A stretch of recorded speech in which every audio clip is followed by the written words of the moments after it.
Привет, Сахалина. Меня зовут Илья. Я собираю самолет Е-12НК.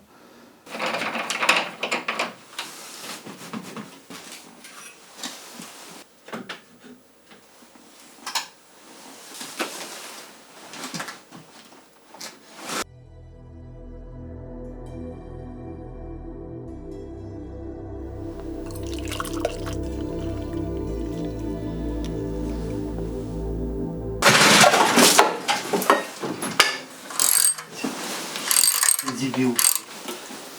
Твою мать. Ну, оставлять кружечку на двигателе идея, конечно, так себе была.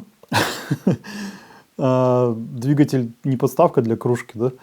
Ну, короче, внимательнее будьте тоже, а то это, конечно, все смешно получилось. Но проблема не в этом была, на самом деле. Это как бы мелочи.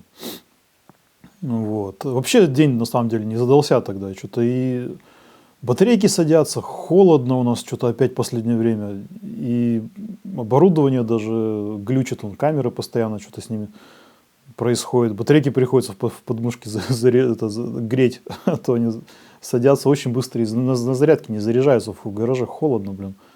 Надо как-то сделать уже какую-то печку, что ли. Хотя уже, наверное, весны дождаться проще. Короче, двигатель тест со стаканом не прошел. Вот. Да, еще и свет не работал. Это, блин, тоже я не понял, то ли это из-за напряжения, то ли, скорее всего, это из-за холода тоже. Потому что свет у меня целый день, он моргал, блин, так и не загорелся. Там иногда там одна лампочка загорит, потом перестанет. Короче, я психанул, весь свет демонтировал, короче, поставил диодные лампочки, вот эти вот теплые, они 3000 Кельвина. Ну, конечно, проводка ужасная, блин. Ну, я временно это сделал, чтобы просто посмотреть, как это будет вообще, ну, вот эти лампочки, как они будут светить и как будет по качеству съемки. В принципе, мне нравится на самом деле. То есть они, ну, все CRI у них, наверное, не супер высокие, но для моих целей как бы достаточно, в общем. Вот. Зацените, кстати, вот эту вот стоечку, которую я сварганил, блин. Стойка профессионального света, да, ну и те, кто занимается видео, заценят, короче говоря. Вот по двигателю, да, двигатель интересный, конечно. Ну, вообще там у меня сначала еще немножко протекало топливо через насос мембранный. Ну, я когда подкачивал груши, смотрю, там капает. Я когда заглянул, там хомута, оказывается, нету, ну, не затянут хомутиком шланг. Ну, кстати говоря, вот были пакетик с запасными всякими метизами, хомутиками и тому подобное. Это, кстати, плюс данного комплекта, да. Вот, так что я хомутики эти туда заменил, затянул, короче говоря, не капает теперь. Запуск двигателя. У меня, кстати, с первого раза не получилось. Я обещал попробовать с первого раза, но не вышло с первого раза, потому что сначала я там кружку с чаем поставил на двигатель, забыл про нее, да. Потом я еще и, ко всему прочему, я и груши прокачать забыл, и что-то еще там забыл. Хорошо, хоть там вынул эту, да, поролонку из глушителя. Ну, ничего бы не было, конечно, наверное. Я думаю, я бы не засосало внутрь. Вот. Да, короче, я там что-то забыл включить-выключить. Ну, потом, на самом деле, если подсос использовать, чок, да, вот в карбюраторе, то заводится он очень быстро. То есть буквально со второго там, ну, этого вытягивания этого стартера, да, второго толчка, да, он, короче, запускается. Без проблем вообще. Вот. Я, кстати говоря, да, насчет этого чока, подсоса, я же в прошлый раз, ну, видел, да, что его можно использовать, но мне что-то показалось, что он как-то не работает, я не разобрался, я вверх его тяну, он обратно возвращается, думаю, ну, я еще не супер там шарю, да, в этом. Думаю, вроде подсос, но что-то как-то странно не фиксируется, думаю, может, как-то крутануть надо. А его, кажется, просто нужно вверх щелкнуть до упора и все. Ну, это как бы все знают, это я только не знаю, блин. Ну, в общем, ладно, с подсосом он нормально заводится, даже на холодную. Ну, как бы это для этого и предназначен, да, подсос. Вот. Самое забавное, что, по-моему, если я не ошибаюсь, я прям обледенение схватил карбюратора. Я его, когда рукой прикрыл, немножко, значит, руку убрал, да, он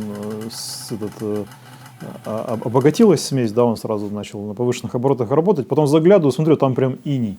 То есть там прям полностью покрылось инеем, и он недолго работал. Ну вот, любопытный момент, да, то есть обледенение карбюратора, ну, видимо, у нас потому что влажно здесь, в гараже, может быть, из-за этого, конечно. Вот, ну, надо, в общем, подумать ну, об обогреве карбюратора, надо подумать, как это реализовать, куча разных схем существует интересных. Вот, ну, я еще взвесил карбюратор, хотел просто убедиться, сколько в целом весит уже двигатель с карбюратором, с выхлопной трубой. Да, получается, сколько там, 32 и сколько, 37, что ли, 37 килограмм, что-то около того. Ну, я там снизу напишу, сколько получилось, потому что я еще не считал. Там полкилограмма карбюратор, килограмма 4-5, по-моему, труба и двигатель 32 там с чем-то. Может, 38 получается, не знаю.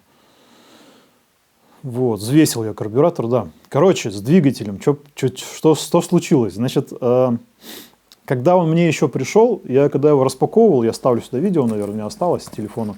Когда его распаковывал, я заметил подтеки масла между, получается, цилиндром и картером. Мне показалось, что это между цилиндром и картером потеки масла. Я тогда еще подумал, странно думаю, наверное, может быть, просто осталась топливная смесь вот в цилиндрах, да, и пока он лежал там, у меня же двигатель долго шел, ну, сам этот самолет, там месяц он еще лежал там в деловых линиях. Не советую, кстати, вот.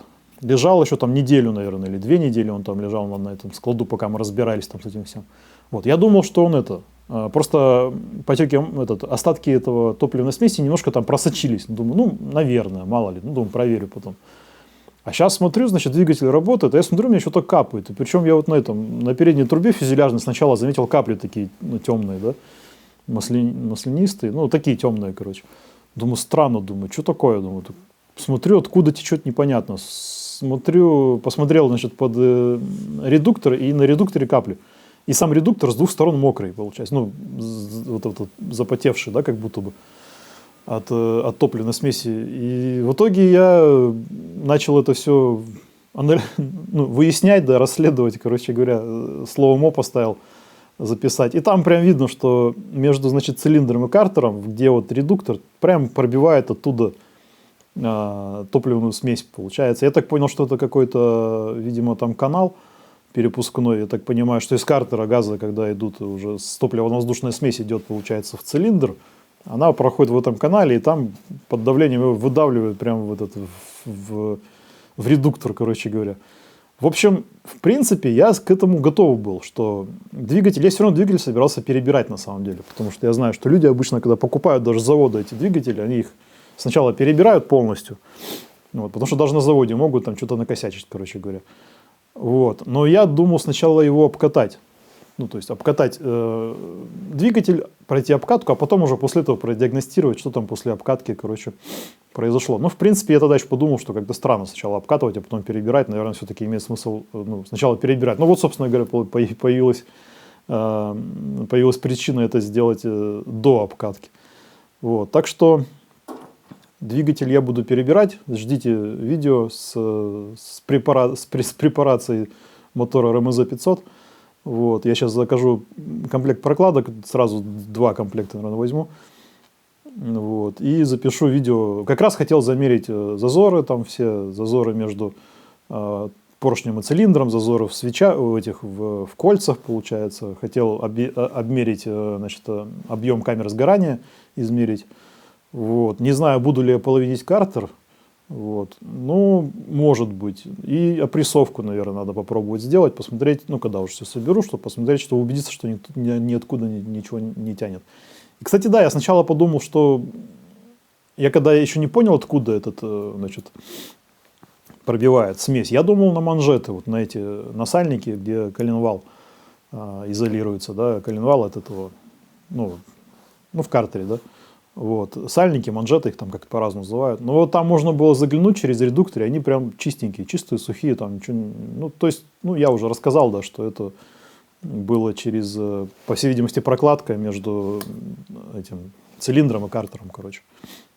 Так что ждите в следующих сериях, когда у меня придут прокладки, будет разбор двигателя. Забыл записать прощание.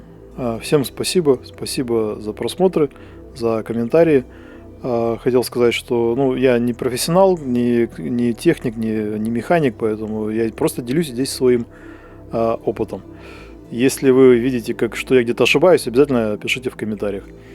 Вот, так что всем спасибо еще раз, всем пока.